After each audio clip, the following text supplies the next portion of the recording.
भी लगा फोटो का, और नीचे उतरते ही हम जाम गए। इसको हम करें सर, ऐसा मेरा आप सबसे निवेदन है। आप सबका बहुत बहुत धन्यवाद। शुक्रिया। मैं अपने प्रभारी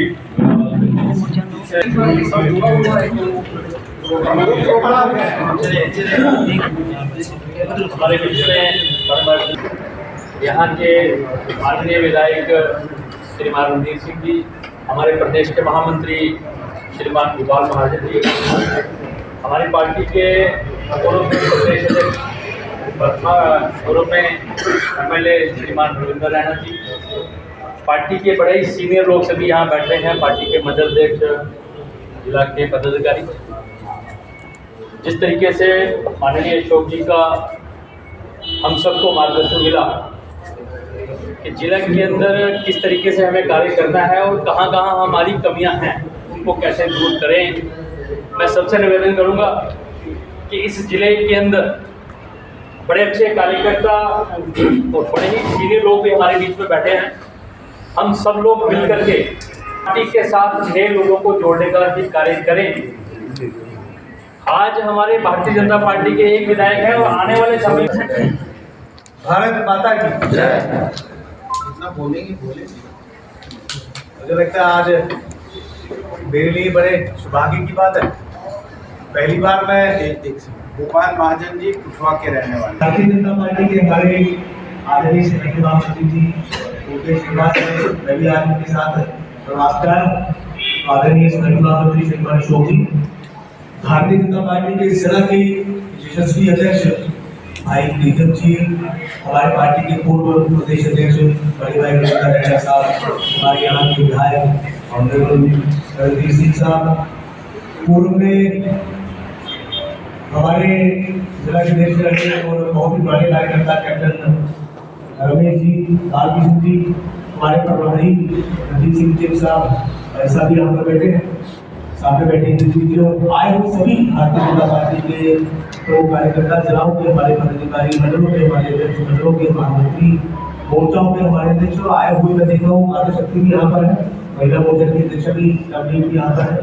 तो एक बहुत ही विशेष मेरे लिए है, बार आप सबकी भीड़ पर छोटी सी चूक कर चुके हैं, अगली बार वो चूक फिर से ना हो। ये बहुत ही महत्वपूर्ण जिला हमारा है, तो आने वाले समय में जो संगठन की अपेक्षा सबसे है, हम लोग पूरी मेहनत और लगन के साथ पूरे क्षेत्र को को आने वाले समय में जीते। और जितना आदरणीय अशोक जी ने कहा दिल्ली एक अहम जिम्मेवारी आप सबके सहयोग करने के लिए यहाँ पर कराई है, तो मैं अपनी तरफ से आदरणीय अशोक जी को आप सबको विश्वास करना चाहूँगा कि मैं एक सहयोगी कार्यकर्ता होने के नाते आप सबके बीच में जितना मेरे से समय होगा अपने समय का पूरा उपयोग मेरा आपके केंद्र में हो। आने वाले समय में हम लोग मिलकर स्पेशली हमारे जिला अध्यक्ष और उनकी जो पूरी टीम है, मुझे लगता है 2 दिन पहले ही कोई सूचना मिली और बड़े सारे कार्यकर्ता यहाँ पर आए हैं और कुछ लोग नहीं आए।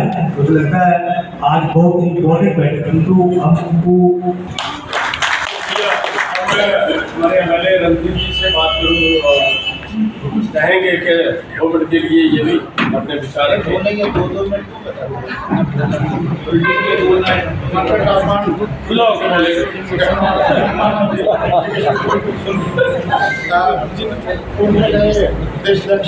गोपाल महाजन जी, हमारे यहाँ के प्रभारी रणधीर जी, यहाँ पे बैठे हुए पूर्व हमारे जिलाध्यक्ष, जहाँ पे मेरी बहनें, हमारे मंडल अध्यक्ष, मंडल के महामंत्री, उपाध्यक्ष, सभी को मेरी तरफ से नमस्कार। जब भी कभी 3 महीने के बाद हमें संगठन महामंत्री साहब के साथ बैठने का मौका मिलता है, तो जब अगर चुप करके सुना जाए तो मुझे लगता है कि बहुत कुछ हमें सीखने को मिलता है। अगर इस तरह से जैसे कि डिटेल में विस्तार में जाते हैं, अगर हम लोग सारे फॉलो करें तो मुझे नहीं लगता कि हमें फील्ड में कहीं कमी रहेगी। और मुझे तो कई बार लगता है कि जहाँ जहाँ पे ये मीटिंग में जाए तो चुप करके आदमी चुपचाप सुनता रहे। और जैसे इन्होंने डिटेल लिखी हुई है, कौन सी मीटिंग में कौन कौन लोग हाजिर थे और कौन कौन लोग नहीं थे, शायद जब हम लोग जहाँ पर सुनने के बाद शायद भूल करते हैं और इस पर ज़्यादा ध्यान नहीं देते। जैसे हमारे मंडल अध्यक्ष निशाना वाले चौधरी साहब ने स्टाफ में बताया, मैं अशोक जी अब तो बताऊँगे प्रोग्राम लगातार हम सब लोग करते हैं और अच्छे से प्रोग्राम करते हैं, लेकिन जैसे आपने कहा जब पॉलिश करने की जरूरत होती है, मुझे लगता है कि मैं सभी से रिक्वेस्ट करूँगा कि आज के बाद जो हम कार्यक्रम करते हैं तो हमारी स्ट्रेंथ कितनी थी उसमें, हम लोग कहाँ पे कार्यक्रम किए, हर मंडल अध्यक्ष को ये नोट करना चाहिए, ताकि जब बात हम रखते हैं तो आपने सारी जो अपनी परफॉर्मेंस है वो हम अशोक जी के सामने रख सकें। और एक बात की मुझे आज भी ये परेशानी हो रही थी कि हमारे मंडल अध्यक्ष भी बहुत कम, उपाध्यक्ष भी नहीं थे, और एक दिन 3 महीने में एक बार हमारी मीटिंग हो रही है और संगठन महामंत्री हमारी मीटिंग ले लेंगे, तो हम एक दिन नहीं आ रहे तो वो बड़े अफसोस की बात है। मुझे लगता है कि हमें इस पर सुधार करना चाहिए, विचार करना चाहिए। मेरे अध्यक्ष से भी बात प्रार्थना करूँगा कि एक बार दोबारा मीटिंग ली जाए, उसमें ये बड़ा आना चाहिए कि एक मीटिंग 3 महीने के बाद एक मीटिंग हो रही है और उसमें हम लोग नहीं आ रहे, जितने मुझे लगता है कि आज हमें ठीक थे, लेकिन आज भी लोग नहीं आए, हमारे के लोग जब नहीं आते तो कहीं ना कहीं अशोक जी को लगता होगा कि शायद हम लोग वीक हैं, हम यहाँ पे रोड पे कब्जोर हैं। फिर बाद में लास्ट वाले दिन जब हमारा एग्जाम आता है, ये हमारे पेपर का दिन था, मुझे लगता है कि हमारा आज पेपर था, उस जिस दिन पेपर वाले दिन हम सारे एबसेंट हैं, तो हमारा रिजल्ट क्या निकला होगा वो अशोक जी जानते हैं। मुझे लगता है कि मैं नहीं आपको बता भारत माता की आज की इस बैठक में आदरणीय अशोक जी, हमारे जिलाध्यक्ष प्रीतम जी, माननीय हमारे ऑनरेबल एमएलए ठाकुर सुंदरवानी ठाकुर रणधीर सिंह साहब, पार्टी के प्रदेश के महामंत्री गोपाल जी, हमारे यहाँ के प्रभारी जिला के दलजीत सिंह साहब, यहाँ पार्टी के वरिष्ठ नेता सभी कैप्टन साहब, कैप्टन दोनों, और डीसी चेयरमैन साहब, जिला के महामंत्री, सारे जिला की जितनी बहनें यहाँ आई हैं, सभी जिला के कार्यकर्ता, मंडलों के कार्यकर्ता, पार्टी के सभी जितने कार्यकर्ता आए हैं, आप सबको मेरा नमस्कार, आदाब, सत श्री अकाल। आज की बैठक चूंकि संगठनात्मक विषयों पर थी, जो शेरे बबुल को उठा के मंच पर लेके जाना और ढोलू की मसक, उसके पीछे ऑर्गेनाइजेशनल नेटवर्क होता है, वरना क्या होता है, फलाना जी आगे बढ़ो हम तुम्हारे साथ हैं, पीछे थोड़ी देर देखा तो काम खाली। वो खाली इसलिए होता है कि जहां ऑर्गेनाइजेशन का स्ट्रक्चर सिस्टम ठीक नहीं है। एक व्यक्ति कुछ नहीं होता, सिंगल आदमी। ये मेरे जो मीडिया के दोस्त में सभी जो हमारी टीम है, हमारे मंडल अध्यक्षों की, मोर्चों के अध्यक्षों की, और सीनियर जो हमारे लीडर्स हैं, पुराने जो हमारे जिला अध्यक्ष हैं, उनकी ये आज हमारी मीटिंग थी। इसमें विस्तार से हमने पिछले 4 महीने में सितंबर से जो हमने कार्यक्रम शुरू किया था, सेवा पखवाड़ा, वंदे मातरम का कार्यक्रम, हमारे सरदार पटेल @150, हमारे आत्मनिर्भर भारत और वन नेशन वन इलेक्शन, ये जो 4-5 प्रकार के कार्यक्रम हमने लिए थे, उन कार्यक्रमों की समीक्षा हमने की है।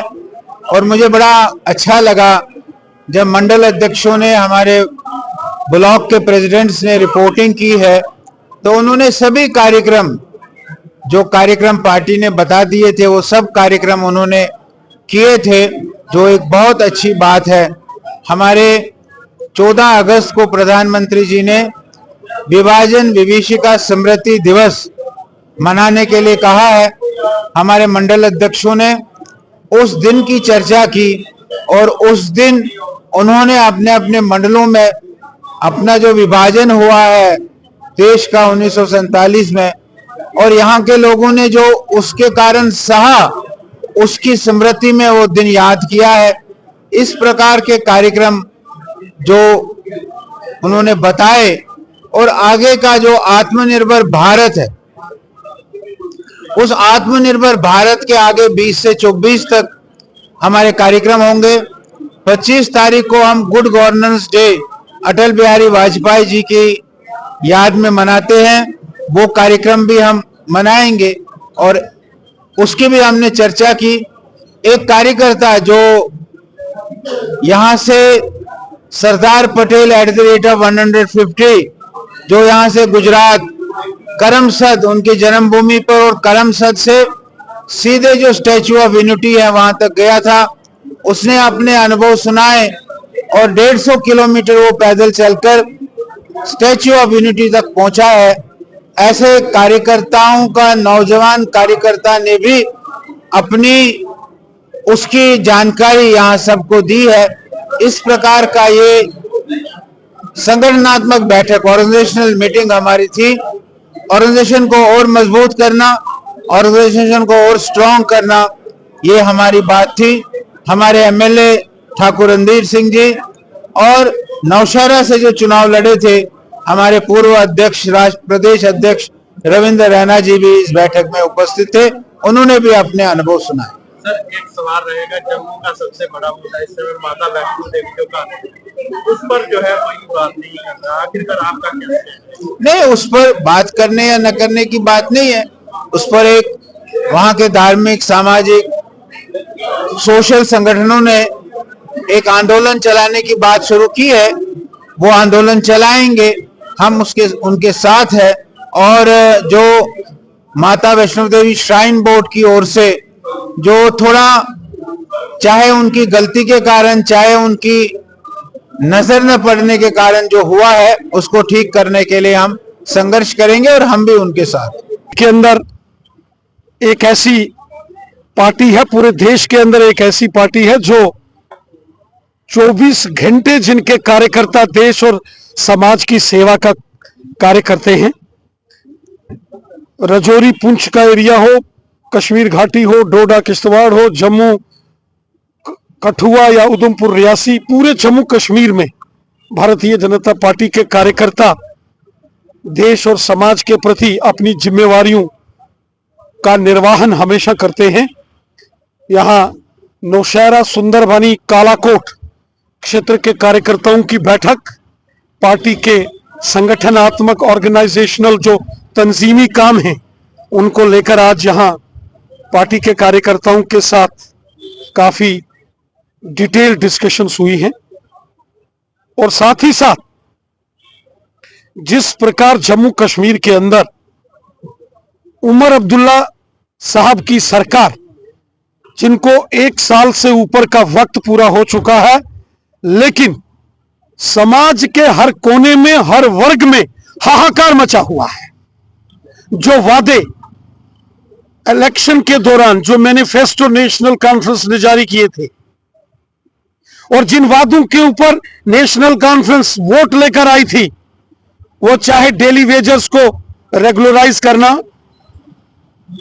गरीबों के लिए राशन की मात्रा डबल करना, फ्री बिजली, 12 सिलेंडर गैस फ्री देना,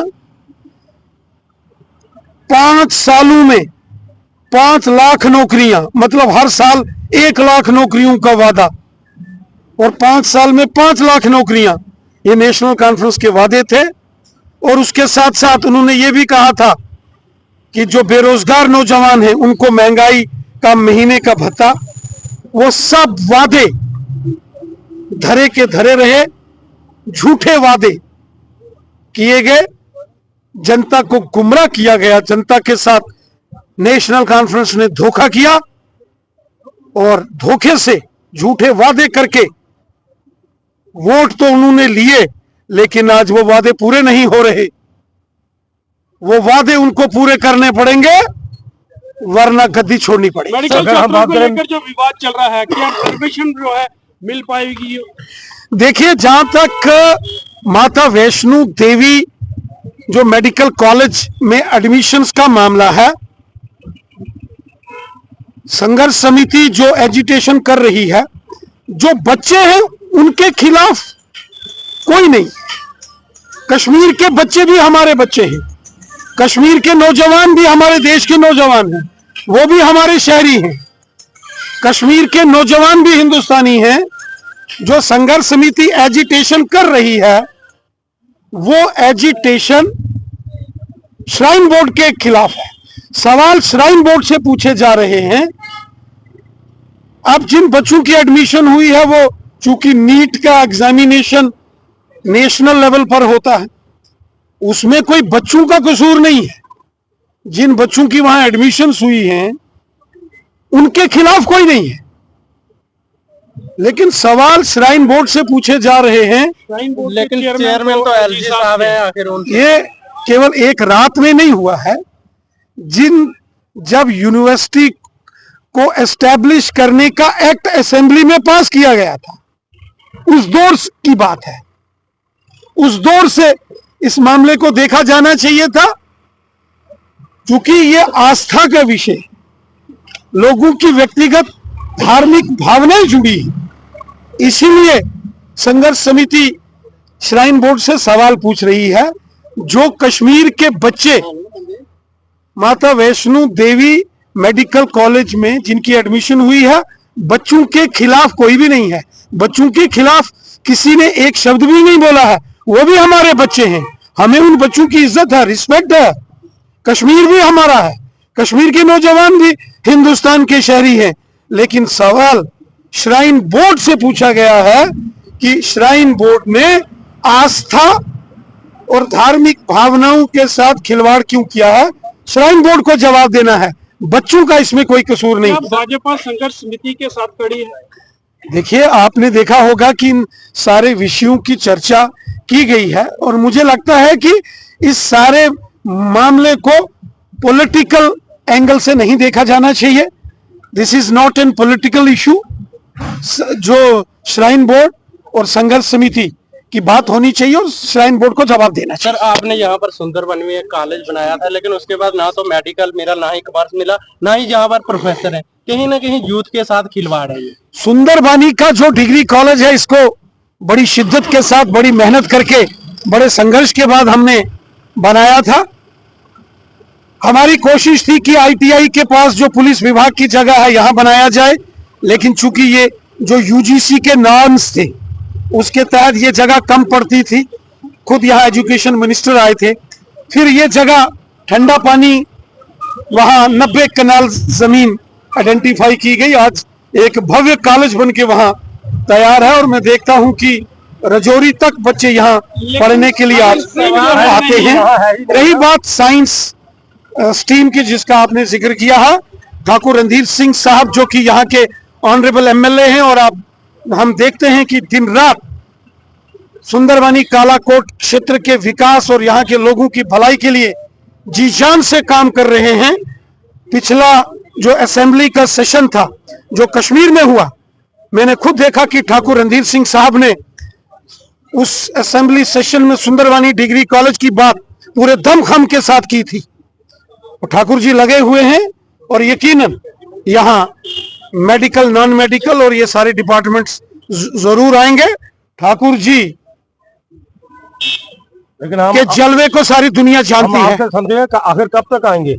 ये वार्ता तो लंबी हो चुकी है। देखो, ठाकुर जी मैदान जंग में असेंबली में भी मुद्दा उठा, लेकिन अभी तक समाधान नहीं आपसे समझेंगे हम। क्यों बच्चे तड़प रहे हैं, अभी राजौरी और जम्मू जाना पड़ता है, भी आपसे प्राइवेट कॉलेज में पढ़ना पड़ता है। देखो, ठाकुर जी जो है ना हमारे, ये बड़े दमदार आदमी हैं, और मैं अगले सत्र से पहले साइंस स्ट्रीम सुंदरबनी कॉलेज में मिल जाएगी, आश्वासन। जैसे ठाकुर रणधीर सिंह जी मेहनत कर रहे हैं, मुझे विश्वास है कि बहुत जल्द मेडिकल, नॉन मेडिकल सब्जेक्ट यहाँ सुंदरबनी डिग्री कॉलेज में जरूर आएगा। मैंने देखा पिछले असेंबली सेशन में ठाकुर जी ने बहुत जबरदस्त गम और गुस्से का इजहार किया था असेंबली में, और हम जानते हैं कि ठाकुर जी किस मिजाज के आदमी हैं। अगर हम सब डिस्ट्रिक्ट हॉस्पिटल की बात करें, वो भी अगर मैं लड़का हुआ और तो फिर आपसे है, तो फिर आपसे है, इससे आप क्या कहेंगे? जब बात आपके ऊपर आ रही है, ठाकुर जी इस पर क्या कहेंगे? ठाकुर जी हाँ स्पष्टीकरण दे चुके हैं। ठाकुर जी आज हम आपसे ठाकुर जी दमदार लीडर हैं। जहां असेंबली के अंदर समय सीमा जहां सुनो मेरी बात सुनिए। ठाकुर रणधीर सिंह जी बड़े दमदार आदमी हैं। असेंबली के अंदर भी इनका जलवा है और असेंबली के बाहर तो ठाकुरों जैसा जलवा इन्होंने हमेशा दिखाया है। रहता है, लेकिन अभी जरूरत नहीं पड़ेगी, जरूरत पड़ी तो ठाकुर रणधीर सिंह साहब का जलवा असेंबली के अंदर और असेंबली के बाहर भी दुनिया देखेगी। संगठन के सारे लोग यहाँ पे बुलाए जाते हैं और हर 3 महीने के बाद यहाँ पे बैठ के अशोक गोल्ड जी आते हैं और सारी डिटेल में हम क्या क्या कर रहे हैं, हमारे शक्ति केंद्र क्या कर रहे हैं, हमारे बूथ प्रेसिडेंट क्या कर रहे हैं, हमारे मंडल अध्यक्ष क्या कर रहे हैं, हम लोग क्या क्या कर रहे हैं, उसकी सारी डिटेल लेते हैं। मुझे लगता है कि संगठन जो मजबूत अगर होगा तो पार्टी मजबूत रहेगी। अगर संगठन मजबूत नहीं रहेगा तो शायद पार्टी मजबूत नहीं रह सकती। इसलिए हमारी 3-3 महीने के बाद रेगुलर मीटिंग रहती है और यहाँ पे आज वही मीटिंग थी जिसमें सिर्फ संगठन के लोग ही बुलाए। जिस तरीके से जो आज कॉलेज का इशू है, जहाँ हॉस्पिटल का है, रविंद्र रैना ने ठीकरा जो है आपके सर रिपोर्ट दी है कि वो देखेंगे, लेकिन कहीं ना कहीं यहाँ पर एम्बुलेंस इमरजेंसी में नहीं मिलती है। कोई वीवीआईपी होता है तो डीसी साहब भी फोन करते हैं, हर कोई करता है तो एम्बुलेंस आती है, लेकिन आम लोग कहीं ना कहीं डेथ का शिकार हो जाते हैं जब एम्बुलेंस लोगों को। रविंद्र रैना जी ने जो कहा वो ठीकरा फोड़ने वाली बात नहीं है। मैं यहाँ का विधायक हूँ कालाकोट सुंदरबनी कॉन्स्टिट्यूंसी को और मेरी जिम्मेवारी बनती है इस जो जो विषय आप लोगों ने दिए, जो मेरे सामने रखे, उन पे बात करना। ये मैंने बाकायदा सेक्रेटरी साहब से बात की, मिनिस्टर साहब से भी बात हुई है। ये जो हमारे साइंस टीम के को लेके, उसमें कालाकोट कॉलेज भी है और सुंदरबनी कॉलेज, दोनों कॉलेज के मसले में बात हुई थी। उन्होंने अपनी तरफ से फाइल की यूनिवर्सिटी में गई है और इसका मैं संज्ञान ले रहा हूँ और मुझे लगता है कि अगले नेक्स्ट सेशन में हमारी ये क्लासें बैठेंगी। आप हॉस्पिटल की बात कर रहे हैं, मैंने लगातार विजिट किया हॉस्पिटल में। पहले तो बड़ा स्लो काम चल रहा था, आज तो काफी स्पीड में काम हो रहा है और मुझे तो उन्होंने डेडलाइन दी थी कि दिसंबर तक हम कंप्लीट करेंगे। ये जितने भी हमारे यहाँ पे खासकर पीडब्ल्यूडी के जो ऑफिसर्स हैं, इन्होंने सिर्फ झूठ बोलना सीखा, सिर्फ झूठ बोलते हैं। मैंने तब भी इनको कहा था कि आप गलत बता रहे हो, इतनी जल्दी में हमारा ये काम नहीं हो सकता क्योंकि बहुत बड़ा काम पेंडिंग है। लेकिन मैं कोशिश करूंगा कि मार्च से पहले इसको स्टार्ट किया जाए और 31 मार्च से पहले मेरा मानना है कि हम इसको स्टार्ट करें। एम्बुलेंस सर नहीं मिली अभी तक, 3 महीने से यहाँ पर उठा ली। देखिए, एम्बुलेंस की बात मेरी वहां पे भी एक बड़ा झगड़ा हुआ था कमीशन सेक्रेटरी से। ये भी झूठ बोलता है, स्टेट में झूठ बोलता है। जो सेक्रेटरी हमारा हेल्थ सेक्रेटरी है, इससे मेरी बात हुई। पहले तो डॉक्टर्स का मसला था, आपने देखा होगा कि यहाँ पे काफी बच्चों ने इशू उठाया हुआ था, खासकर बच्चों का डॉक्टर नहीं था। फिर हमने कुछ दिन के लिए वो यहाँ पे 6 दिनों शायद 5 दिन के लिए वहाँ पे डॉक्टर बैठते हैं। उसके बाद अल्ट्रासाउंड की प्रॉब्लम थी, वो बीएमओ मैडम के लिए ऑर्डर कराया मैंने, वो अल्ट्रासाउंड चल रहा है। ऐसे बड़े विषय थे। कालाकोट में भी यही प्रॉब्लम थी, कालाकोट में गायने का डॉक्टर नहीं था, बच्चों का डॉक्टर आज भी नहीं है। अल्ट्रासाउंड के लिए भी हमने सिर्फ 2 दिन के लिए कालाकोट में डॉक्टर दिया। सच बात तो यह है कि जो यहाँ पे इस वक्त जो सरकार चल रही है, ये सिर्फ फ्रॉड करते हैं, झूठ बोलते हैं। जब ऑफिशियल्स को इन्होंने क्या बताया, ऑफिशियल्स क्या इसकी बात सुन रहे हैं, कैसे कर रहे हैं। जब हम जाते हैं तो कुछ और कहते हैं, जब रिजल्ट निकलता तो कुछ और होता है। मैंने लगातार अपने प्रयास मैंने जारी किया। मैं कोशिश कर रहा हूँ कि हमारी जो जो कमियां त्रुटियां पूरी हो जाएं। ये एम्बुलेंस की बात भी तब की गई थी, हमारे सियोट में से एम्बुलेंस यहाँ से उठा ली थी 108 नंबर शायद, और मैंने वहाँ पे बात की। उन्होंने कहा था कि हम नई वाली एम्बुलेंस आपको दे रहे हैं। डायरेक्टर शायद 10-12 दिन पहले मैं डायरेक्टर साहब के पास बैठा था कि उन्होंने कहा था कि 2 एम्बुलेंस हमारे पास पड़ी हैं, तो उनमें से एक दे रहे हैं। तो वो भी मैंने मुझे विश्वास किया था, लेकिन आज दिन तक उन्होंने इस पर कोई रिजल्ट नहीं निकाला। 2 दिन के बाद फिर दोबारा मैं जम्मू जा रहा हूँ, डायरेक्टर साहब के पास बैठूंगा और हम लगातार जदोजहद में हैं। जो जो हमारी चीजें ली गई हैं, जो हमारे पास शॉर्टेज है, उनको पूरी करने का पूरा प्रयास। आपके निर्देशों के अनुसार जो है समय सीमा जो है वो बढ़ती ही जा रही है, लेकिन वो कंप्लीट नहीं हो पा रहा, कुछ मिल नहीं रहा है। आपके सख्त तेवर जो है कब देखने को मिलेंगे ताकि लोगों को जो है राहत मिल सके? देखिए, ऐसा मैं नहीं मानता कि हमें कुछ नहीं मिल रहा। काफी प्रयास किया, मैं डिटेल में आपको नहीं बताऊंगा, क्योंकि जब हम बात बाहर निकालते हैं तो उस पर रोक लगता है, कभी संकोच बड़ा कुछ मिलता है, दूसरे लोग इस पर विकास को रोकने की कोशिश करते हैं। मैंने काफी कोशिश की है कि पानी और बिजली को लेके प्रयास किया मैंने, और काफी हद तक मैं सक्सेसफुल भी रहा हूँ। मैंने कहा ना, अगर मैं डिटेल दूंगा तो वो उसमें रोक लगेगी, क्योंकि दूसरे लोग बैठे हैं यहाँ पे रोकने के लिए। रोड्स की बात करूं तो 10 रोडों के हमारे टेंडर हुए हैं। फिर वही बात है कि डिटेल वाली 28 से ज्यादा मैंने अपनी डीपीआर बना के रेडी रखी है, सेकंड फेज में वो भी आएंगे।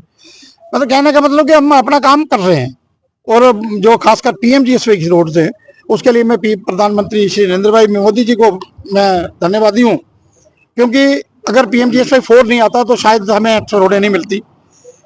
जहां तक बिजली की बात है, मैंने सीएम साहब से भी बात की, हमें सरकार की तरफ से तो अभी तक कुछ भी नहीं मिला, सिर्फ 2 ट्रांसफार्मर मिले थे। बाकी जितना भी मैंने प्रयास किया, कुछ पीआरआई का, कुछ वीडीसी का, कुछ एसएसवाई का, जो हमारे पास प्लान जहाँ के थे उसमें एडजस्टमेंट करने की कोशिश की। और मैं चाहता था कि सबसे जो इम्पोर्टेंट है, सबसे जरूरी है, खासकर बिजली गर्मियों में तो बड़ी परेशानी रहती है।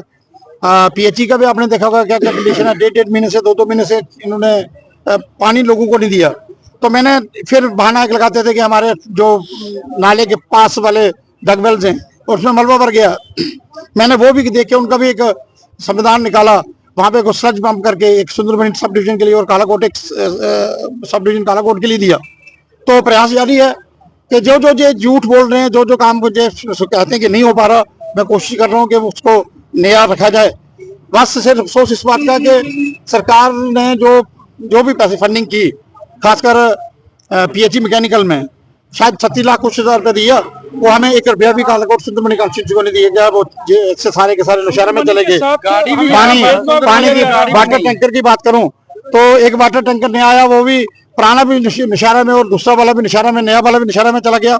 यहाँ पे अनदेखी और अनसुनी की जा रही है। मेरा ये मानना है कि सुंदरबनी और कालाकोट को इसलिए नहीं दिए जा रहे, इनको अपने फंडिंग इसलिए नहीं की जा रही कि यहाँ का विधायक में और भारतीय जनता पार्टी के वोटर्स हैं, और भारतीय जनता पार्टी के वोटर्स कौन लोग हैं, कौन लोग वोट नहीं देते, आपसे ज्यादा को अच्छा कोई नहीं जानता, वो लोग भी जानते हैं। इसलिए मेरे साथ तो हम तो ठीक है, हम लोगों ने बीजेपी भाजपा को वोट दिए, हम यहाँ पे लोगों ने वोट दिए, और इसलिए हमें ये सुविधा नहीं दी जा रही। लेकिन उनके साथ साथ मुझे लगता है 20,000 वोट एनसी ने भी यहाँ से लिया, और उनको संघर्ष करना पड़ता है अपना हिस्सा लेने के लिए। देखिए, जितना मैं संघर्ष कर रहा हूँ, मुझे लगता है कि इससे बढ़िया रहता कि बॉर्डर पे हम गन पकड़ के खड़े रहते और पाकिस्तान के साथ लड़ते हैं, तो कुछ ना कुछ वहां से एरिया लेके आते। यहाँ पे अपने अंदर रह के अपनी सरकार, जो यहाँ के लोगों की चुनी हुई सरकार है, वो जैसे बनी, झूठ बोल के बनी, सच कहा, क्या क्या वादे लोगों से किए, ये आप लोग सारे जानते हो। सर चलते सरकार तो बन गई, लेकिन आज ग्राउंड पे कुछ नहीं हो रहा। खासकर मैं अपनी कॉन्स्टिट्यूंसी की बात करूं, यहाँ पे बिल्कुल कुछ नहीं हो रहा। यहाँ पे लोगों को परेशानियां आ रही हैं, उन्हें परेशानियां देखते हुए मैं लगातार प्रयास में रहता हूं कि लोगों का कुछ ना कुछ हो जाए, और मैं सक्सेसफुल भी रह रहा हूं, उसमें सक्सेसफुल भी हूं। ऐसा नहीं है कि अगर वो रोक रहे हैं तो कुछ नहीं, कुछ सेंटर से कुछ स्कीमें उनका से हमें बेनिफिट हो रहा है, और कुछ छोटे मैंने बोलता है अलग-अलग प्लान जो हैं उनमें से मैं लोगों को एडजस्टमेंट करने की कोशिश की है। हम आपसे समझेंगे कि रोड तो बनते हैं, अगर नालियां नहीं बन पा रही हैं या उसके ऊपर जो गैंग कुल्ली रहते हैं वो है ही नहीं, सारे रोड बर्बाद होते हैं, इसके ऊपर तवक्को देखिए, सारे के सारे काम सरकार के हैं, हमें सरकार को इसमें घेरना चाहिए, सरकार को कहना चाहिए कि ये काम करें। वो इलेक्शन के दिनों में झूठ बोलते हैं, गलत बातें करते हैं, और बातें करके लोगों को गुमराह करके अपनी सरकारें बनाते हैं, लेकिन जब काम करने की बारी आती है तो वो ऐसे झूठ बोलते हैं। सच बात तो यही है कि जो सरकार का कसूर है, वो यहाँ पे काम नहीं होना। नहीं, अपोजिशन काफी स्ट्रांग है, आपका रोल तो काफी रह रहा है, फिर आकर अनदेखी क्यों हो रही है? देखिए, हमारा अपोजिशन का जो रोल है हम लोग कर रहे हैं। हमें सिर्फ अपोजिशन में रह के सिर्फ ये लोगों को झूठ नहीं बोलना, हमें लोगों के काम भी करने हैं, क्योंकि मेरा जो कालाकोट सुंदरबनी कॉन्स्टिट्यूंसी है, ये पिछड़ा हुआ एरिया, पहाड़ी क्षेत्र है, इसमें बड़े काम करने की जरूरत है, और मेरा लगातार प्रयास है कि काम हो लोगों के।